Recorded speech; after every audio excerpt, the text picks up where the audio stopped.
என்ற குட்டி சிங்கத்திற்கு கர்ஜிப்பது மிகவும் விருப்பமான ஒன்று. மகிழ்ச்சியாக இருக்கும்போது, உற்சாகமாக இருக்கும்போது என்று எப்போதும் கர்ஜித்துக் கொண்டே இருக்கும். சில சமயங்களில் எதுவும் சரியாக நடக்காத போதும் கர்ஜிப்பதை வழக்கமாக வைத்துக் கொண்டிருந்தது. ஒரு நாள் காலை லியோ பென்னி என்ற முயல் ஒரு பெரிய கூடை கேரட்டை சுமக்க போராடுவதைக் கண்டது. சீக்கிரம், வேகமாகச் செல், சோம்பேறி முயலே என்று அந்த முயலை பார்த்து ஏளனமாக விளையாட்டுத்தனமாக கர்ஜித்தது. அதனால் பென்னியின் முகம் வாடியது.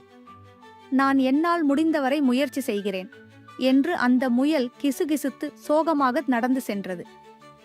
பின்னர் லியோ மியா என்ற குரங்கு மணலில் வரைந்து கொண்டிருப்பதைக் கண்டது.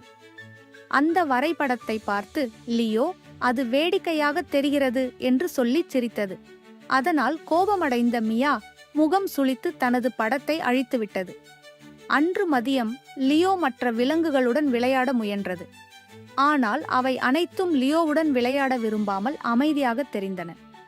ஏன் எல்லோரும் இவ்வளவு விசித்திரமாக நடந்து கொள்கிறார்கள் என்று லியோ கேட்டது. அப்போதுதான் மூத்த பாட்டி யானை அருகில் வந்து, லியோ, வார்த்தைகள் சக்தி வாய்ந்தவை. அவை ஒருவரை மேலே தூக்கவோ அல்லது கீழே தள்ளவோ முடியும். இன்று உன் வார்த்தைகள் எப்படி இருந்தன, யோசித்துப்பார் என்றது. லியோ பென்னி மற்றும் மியாவை பற்றி யோசித்தது. நான் பேசிய வார்த்தையினால்தான் அவர்கள் சோகமாக தோன்றினார்கள்.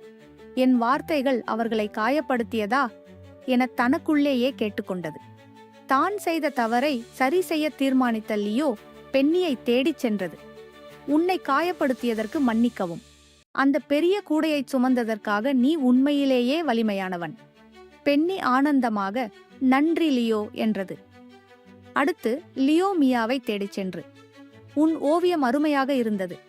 எனக்கு எப்படி வரைய வேண்டும் என்று கற்றுக் கொடுக்க முடியுமா என்று கேட்டதும் மியாவுக்கு மகிழ்ந்து, நிச்சயமாக லியோ என்றது.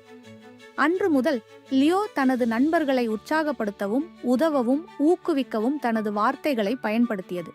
வார்த்தைகளுக்கு அதீத சக்தி உண்டு. அதனை பயன்படுத்தி அன்பு மற்றும் கருணையை மட்டும் பரப்புங்கள். நன்றி.